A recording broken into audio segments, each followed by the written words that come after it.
Hey, what's going on, Los Angeles? Welcome to the Rams Skinny here on the LAFB network.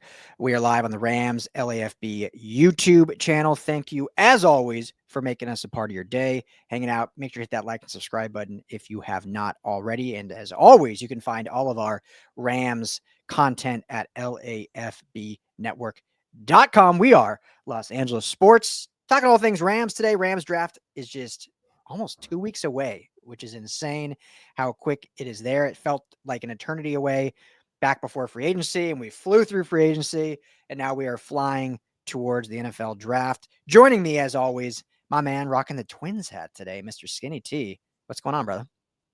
Yeah, rocking the hat because they're 3-6 and, still in contention in the AL Central. So, they were in first place just the other day. So the whole division was what, 2-5 at one point? Yeah. I don't know how they ended up at top, but they were. There you go. I have evidence. Best hat. Target Field, beautiful stadium. Maybe that was it. I don't know. I mean, I think they're better off than the Rockies are. Rockies are already eliminated. Just awful. But hey, the Dodgers are doing great. So what are they now? 9-1? Or they dropped last night. So I think they're 9-2, right? Yep, that's right. That's a definite NLCS potential matchup with Dodgers and Phillies, I think, for sure. I mean, the Padres are looking good again too. So it's gonna be a really fun year for National League Baseball, I think. Yeah. You got the Mets out there as well with Juan Soto on the team. Yeah. I love baseball. It's so much fun. I love it now that.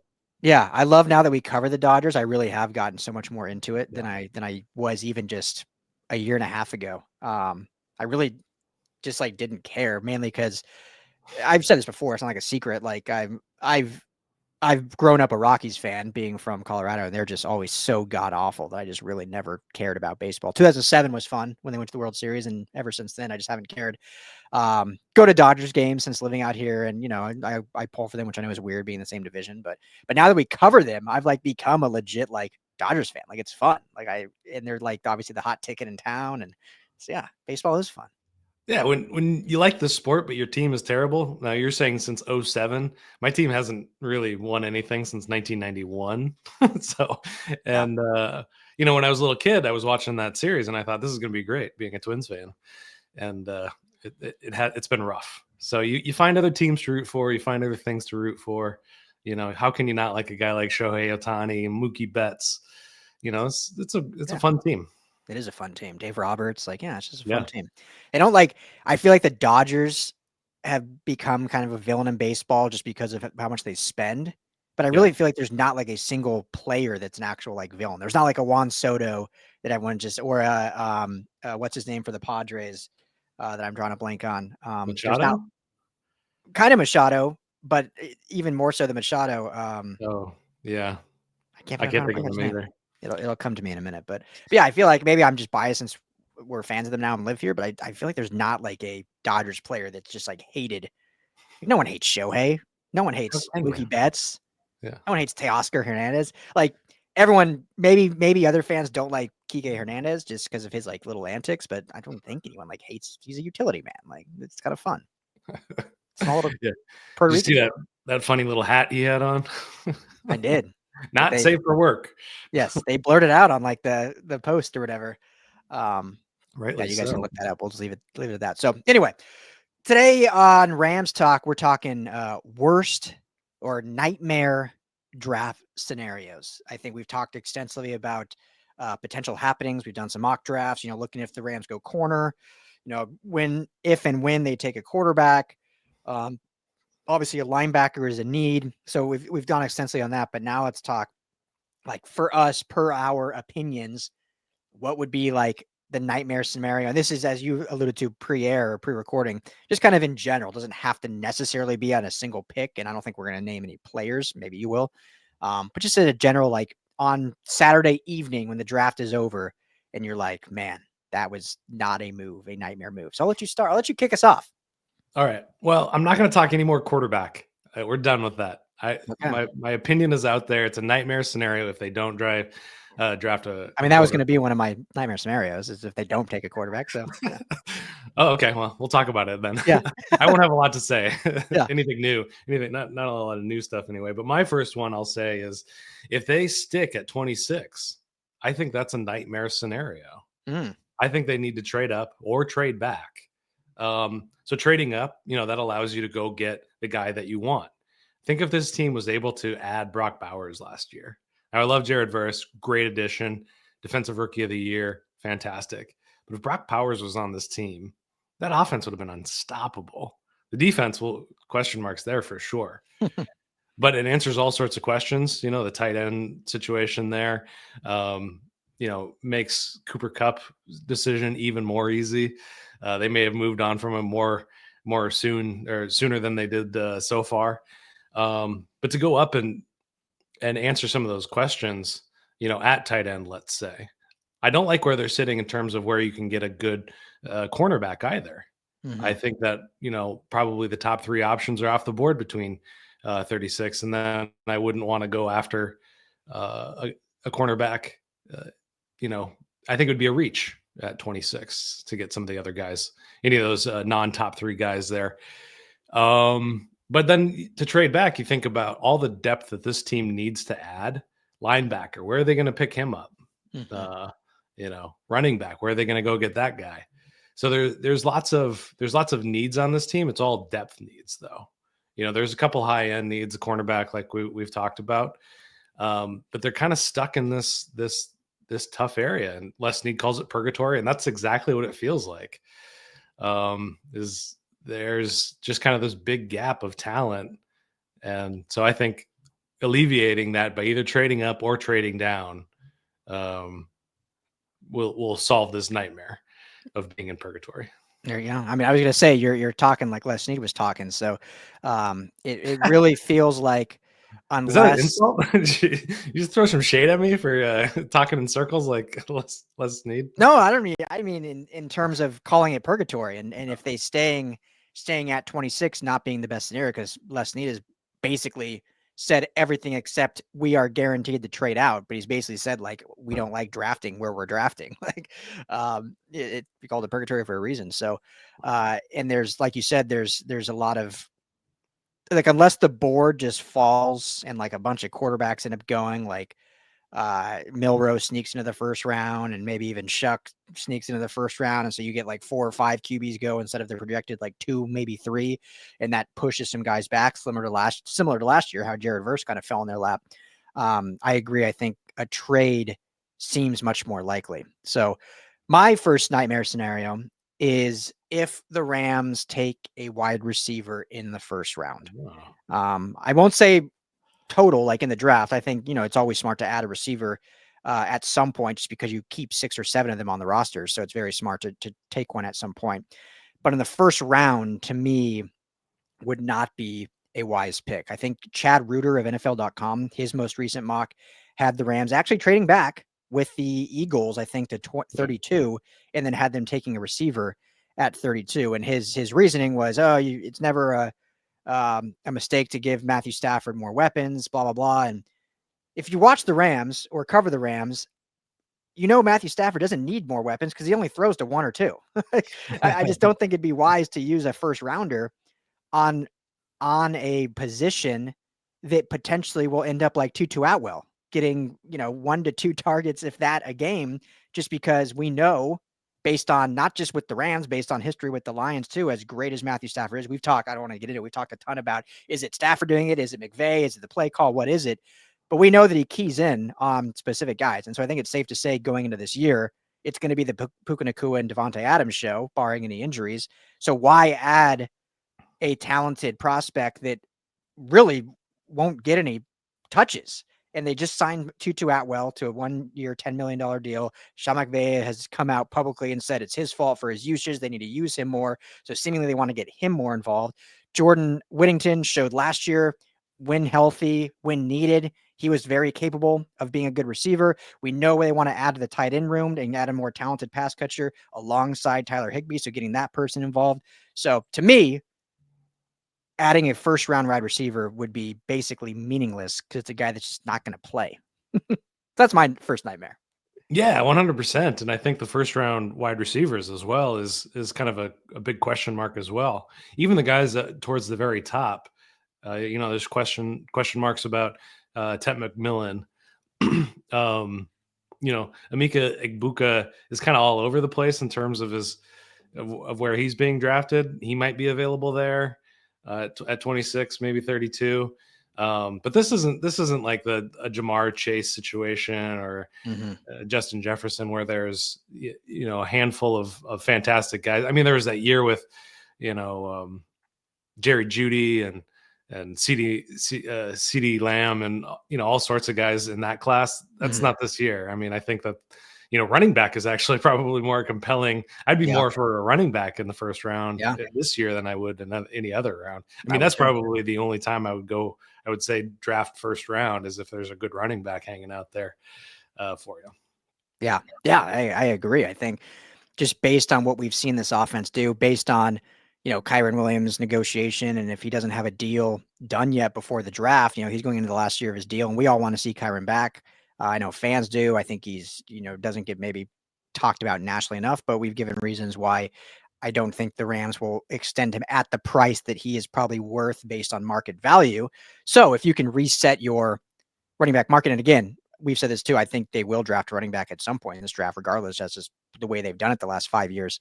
But yeah, if like an Amarian Hampton out of North Carolina is still sitting there, I mean, he's pretty good and he's pretty dynamic. And you add him with Blake Corum and Kyren Williams. I mean, that's a pretty.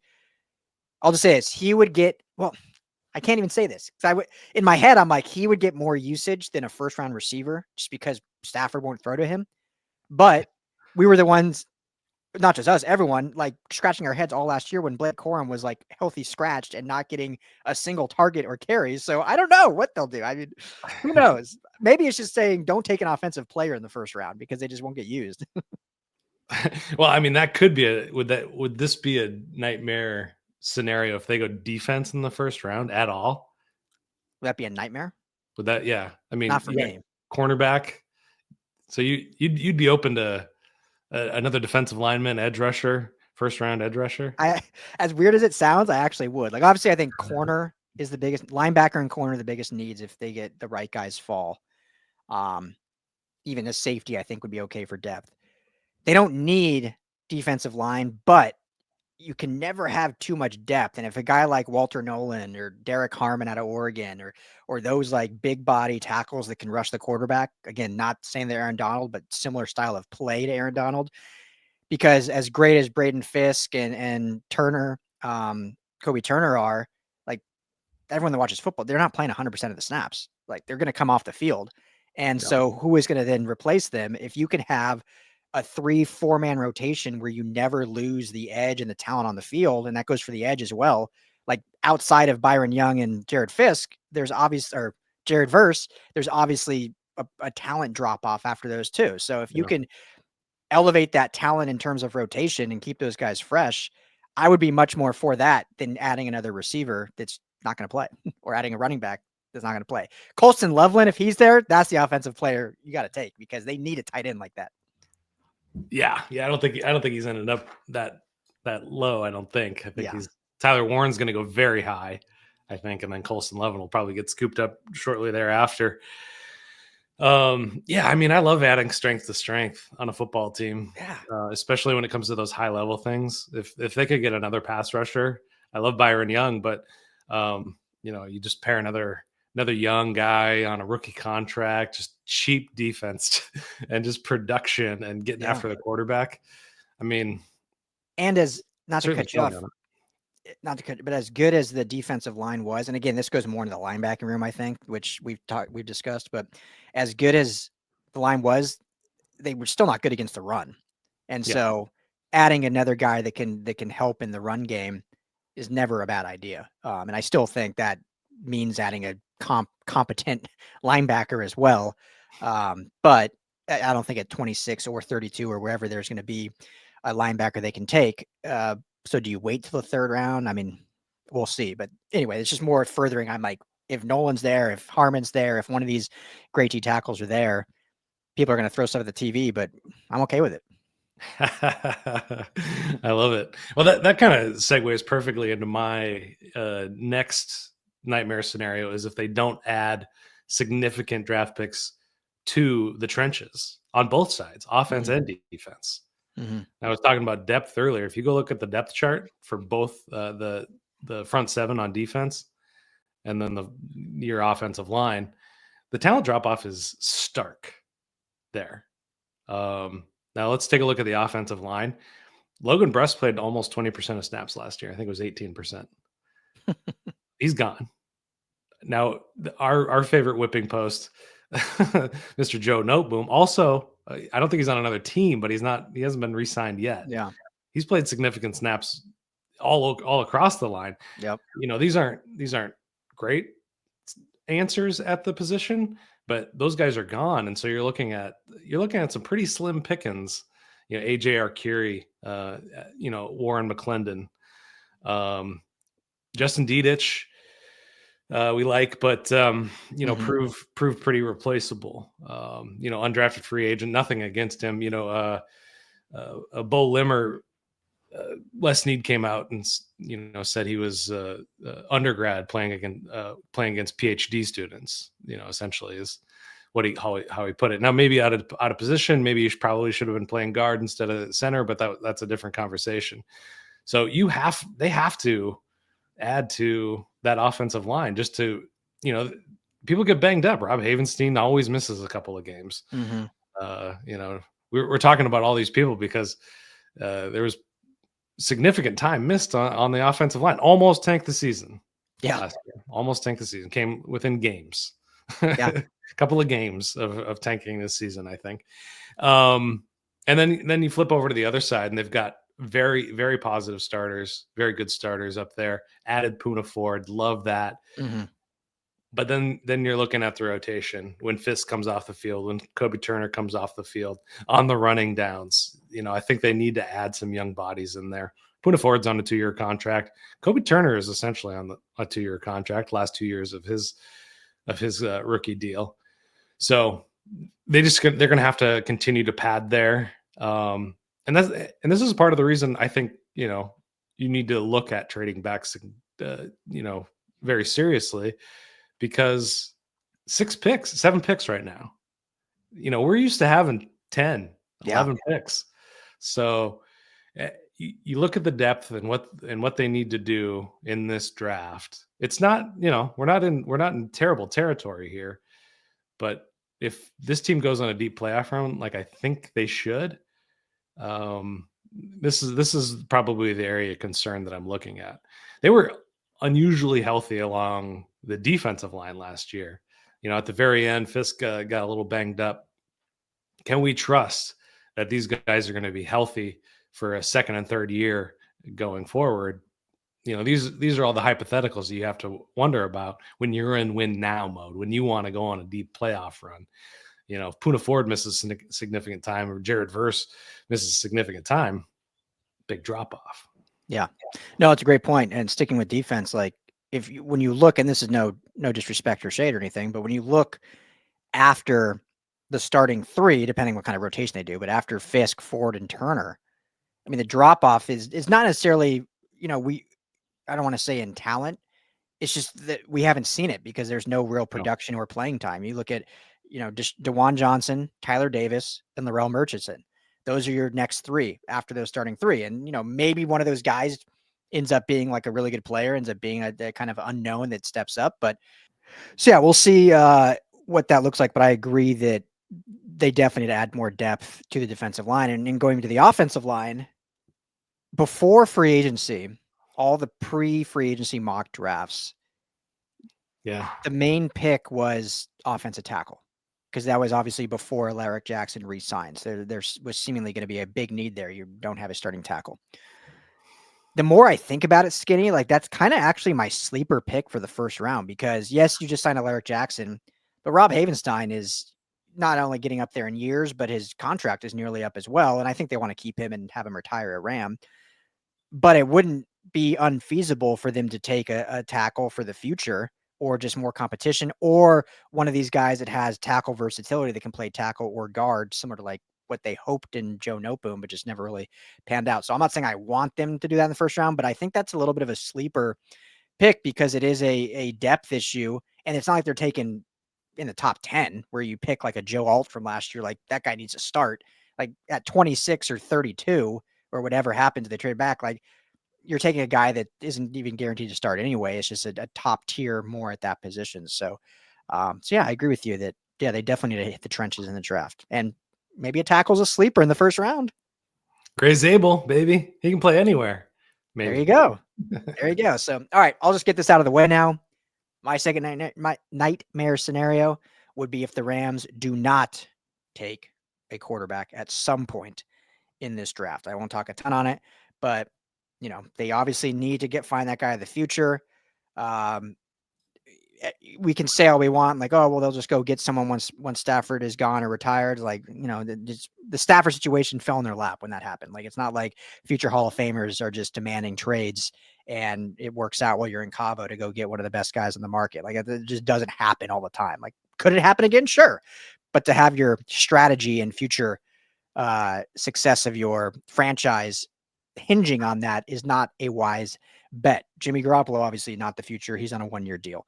So getting a quarterback at some point in this draft earlier rather than later to groom for a year or two and then take over, I think is the play that needs to happen. You see how differently the Rams and Chargers are run, which is they're run like so differently. It's so funny, like so differently. The Chargers, and I don't agree with the Chargers doing this by any means, but the Chargers just signed another quarterback. They have Justin Herbert, who is going to be their quarterback for the next decade. They just signed Tyler Heineke back on almost making $3 million a year.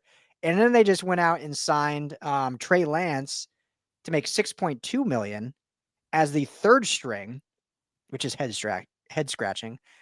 But the Rams won't add any youth to that room, or they haven't to this point.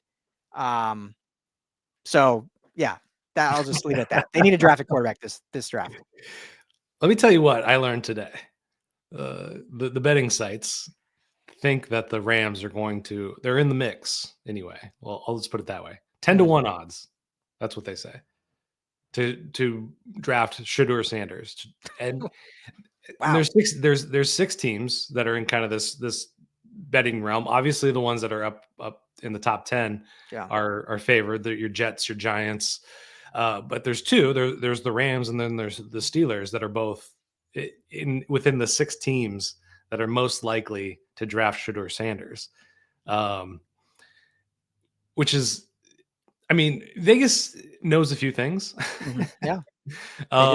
So I'll just leave it at that. But like, yeah, it's got to be on the radar. Think of the Steelers. I use the Saints as the last example. Think of the Steelers. They didn't really have a plan post Roethlisberger to shore that position up, and they've been just they got Kenny Pickett. They've had Justin Fields. What's the other? Russell Wilson was there. Mason Rudolph. Yeah. Duck Hodges, was that the guy that was in there? Yeah, I forgot about Duck. But you don't want to be there. You don't want to be there, Rams. Mm-hmm. Figure it out. That's all I'm saying. And unfortunately for them, is they took a quarterback. They actually took the first quarterback of that year in Kenny Pickett. He was the first quarterback taken in the first round. But it was just a very weak class, and obviously it didn't work out. And I think Pickett's now on his 3rd team since being out of Pittsburgh. And so I think this class is stronger than that one was. And again, I don't love taking Shedeur with like the 3rd overall pick, but at 26, yeah, I'd be for that. Oh, yeah. Let him sit behind Stafford for a year and then I'd be for that. Yeah, certainly. And it's the Steelers process may have been flawed in picking Kenny Pickett, but there's other teams that have pulled off a strategy like that was successful. You're looking at Lamar Jackson. You're looking at Jalen Hurts. Yeah. So it can fail. It can work. So we got to keep an open mind. And nightmare scenario number 1, trade up or trade down. Don't stick at 26, I think. This, trading up for Shedeur Sanders. If they think he's Patrick Mahomes 2.0, I'm not in that camp. But there were a lot of people that weren't in the Mahomes camp either. So, it's a strange world when you need a quarterback, and you got to take some bites at the apple to finish your meal. You got to throw some darts. You got to swing the bat. Yeah, whatever analogy you like. That's a great analogy. Yeah, I was just curious, and then we'll move on to yours. But that quarterback draft class. So Kenny Pickett was taken in 2021. It was such a weak class. He was the first quarterback taken at 20. The next quarterback taken was Desmond Ridder in the 3rd round. Wow. That just shows. So whatever anyone says about this draft class, and then the next one after that was Malik Willis out of Liberty, also in the 3rd round. He was my guy. Matt Corral out of Ole Miss, also the 3rd round. And then after that, you go to the 4th round. So there was 4 quarterbacks taken in the first 3 rounds, none in the second. So whatever anyone says about this quarterback class, it is not that weak. I've always had this theory that, at least one quarterback was going to become like a viable, like decent starter. That 2021 might ruin that theory. Yeah. And I'm sorry, it was a 2022 class, but yes. Oh, okay. Thank God. It was the same class that the Rams took Logan Bruss. So maybe the 2022 draft was just not a good draft altogether. There's probably something to that. Something about COVID in there, some sort of weird hangover. I don't know. Oh, I'm sure. I'm trying to I'm looking through here to see if there's any like viable standout like mid-round picks even. Oh, Kyren Williams was that year. 5th rounder. Wow. So that's oh yeah, that was the year we were in Vegas. Was it really? Yeah, we were in Vegas that year. Oh yeah, for the draft. Yeah. Somebody called me Kantian or something like that for a tweet that I tweeted about Kyren Williams. Perfect, beautiful. Yeah. So anyway, all right, your final, or if you have any more, final nightmare scenario. Well, this is another, if they don't take one, and we were kind of touching on already, if they don't take a running back. Did I say that one already? I don't think officially. I don't think I not officially. Yeah. On that one. Yeah. But here's my scenario for this one. We've talked about Kyren Williams last year of his contract. Blake Williams is not hasn't reached the level of play in his rookie year that we wanted to see. Didn't get used a lot. Quinton Judkins. Yeah. I'm going big back again.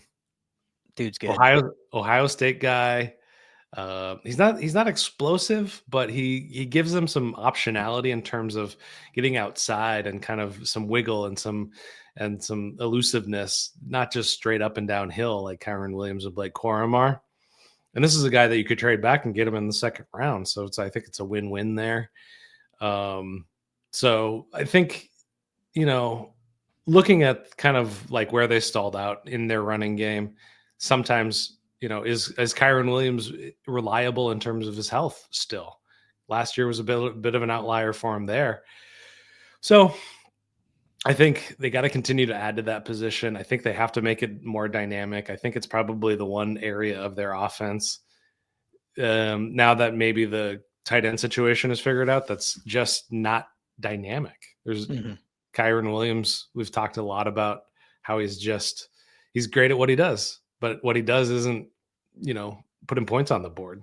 He scores a lot of touchdowns from the 1-yard line, but other than that, which they need that guy as well. They need a battering ram, but I think they need a guy that's just a little bit more elusive. And you're not going to find the explosion. I don't think, you're not going to find Ashton Genty or Omarion Hampton in the 2nd round. So Judkins, also good name. Yeah, great name. Yeah, him or Travion Henderson, the other Ohio State running back, I think would be great. I'll still stand on. I think Woody Marks would be a great fit. USC running back that they could get much later. I won't even add another one. I think we've hit probably all the nightmare, but I would agree with you. If they don't add a running back at some point in this draft, that would be very surprising to me. And I know they re-signed Ronnie Rivers, so they already have 3 backs under contracts. Maybe that spells like they don't think they need another running back, which is very possible.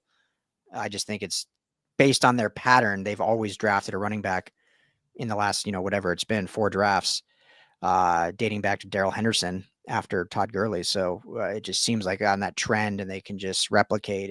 But as you're saying, if they're able to get one in that second round, if they trade back and get one of these premier guys, maybe that guy becomes kind of the franchise back that they haven't had since Todd Gurley. Because again, they haven't signed a single back to a second contract since Todd Gurley. Well, I guess technically Ronnie Rivers has got a second contract, but I mean, that's a different kind of contract, obviously. So, yeah, I agree with you. Excellent. Yeah. So, yeah, I don't got any more nightmare. I think those are I think other than that, they're pretty, just don't do those 5 things and be a good draft. Yeah, I think you said it really well a couple episodes ago about how they're heading into this draft in a really good place, where they don't really have to add. Comparing them again to the Chargers, like they're so like if we did a nightmare scenarios for the Chargers, it's like they need to hit on several, like they need several guys to be able to step into starting roles, and I think across the board, I mean, even with Akhello Witherspoon, I'd like an upgrade, but they're pretty set there. Mm-hmm. Is there a question mark at safety? I don't know. I'm pretty okay with that. The starters are pretty much set, but it's the depth and kind of this idea that, if they win a Super Bowl this year, make it to a Super Bowl, I'll give them a little bit of grace period on finding a new quarterback beyond Matthew Stafford. Yeah. That earns you a bit of a runway, but depth is what wins you playoff games, keeps you in contention, and those are both good things. Yeah, absolutely. So, this is not a nightmare scenario. I'll just say this before signing off, because we the one position they do need, and we've said it, and everyone says it, is linebacker. Like they need to address linebacker. Obviously, they added. I've already drawn a blank on his name. Nate Landman. Nate Landman, the Zimbabwean. That's right. And I think that was actually a really underrated signing. But you'd still like to see more competition there, more potential. And guy right out of here in LA, if they trade back to the second round, Carson Schwarzenegger would be a fun addition on the Rams as kind of your true linebacker. And they're saying now he's like rocketing up draft boards, like probably a second rounder would need to get it done. If he falls, if the Rams either don't trade back to the second or just don't take him in the second, if he falls to the third, that's like a home run pick with one of their third rounders. Yeah. In my opinion. Yeah, I mean, I didn't include linebacker as a nightmare scenario because it's currently a nightmare scenario. Yeah, it already is. So if they don't draft a linebacker, is that a nightmare scenario at any point? Yeah, it is. I mean, it is, but it's. It wouldn't be shocking though. Yeah, I mean, I can't wait till they don't. Yeah, just so I can say, hey, look at that. Yeah, that's another one that I think he's probably in that number 2, number 3 linebacker spot now already. Yeah. So second round is probably, and like he's just such an appealing candidate because goes from a walk-on, becomes NCAA leading tackler in the right spot constantly, in coverage, good in coverage as well, which so he's got to be a trade back scenario where they can kind of position themselves to go get him. But are they gonna burn that pick? It's not, you're not burning that pick, but are you going to use that pick over, defensive line, offensive line, running back, tight end, Harold Fannin Jr., in the second round, Elijah Arroyo there in the second round. So, when you really peel it back, the second round becomes very, very interesting for the Rams. And interesting, but what I mean by that is it's very telling about what they see as their priorities there. And that'll shed a lot of light. I'm very open to Schwarzenegger. I'm just very I'm just very skeptical that he's going to be anywhere near where the Rams can snag him. Yeah, exactly. How high will he go is the true question. So, well, I think that'll do it. So let us know what you guys think. What are your nightmare scenarios. I bet if we do get a lot of comments, I bet many people's nightmare scenarios will be taking a quarterback in the first round, which we are for, but I don't think many fans are for, because obviously I get it. It doesn't help right now. Right. But if that's your nightmare, let us know. We'd love to hear it. Comment below. Make sure to hit that like and subscribe button. Rams LAFB is the YouTube channel. Rams Skinny, anywhere you get your podcast. And all of it can be found on LAFBnetwork.com. I am going to be out camping for the next few days, making a nice trek up to Yosemite. I can't wait. So we'll be back on the mics, probably in 5 or 6 days or so, unless Skinny T here decides to jump on by himself and get something up. But so yeah, just give everyone a heads up. We'll be back in a few days, and obviously we'll get plenty of more stuff up pre-draft, because it's crazy. Next week is, we're a week away from the week of. Wild. In it, baby. This is some people's Christmas day. Yeah. Oh, I'm a week away from watching draft day every single night. Like, that's a tradition like any other. The week of the draft, I watch it every night. I'm gonna have to come over for one of those nights. You still haven't seen it, right? No. Oh my gosh. No. We're popping cherries this year, baby. That is happening. So, all right. Well, thank you all for hanging out with us. This is the Rams Skinny on the LAFB network. Everyone have a great week. We'll talk to you all soon.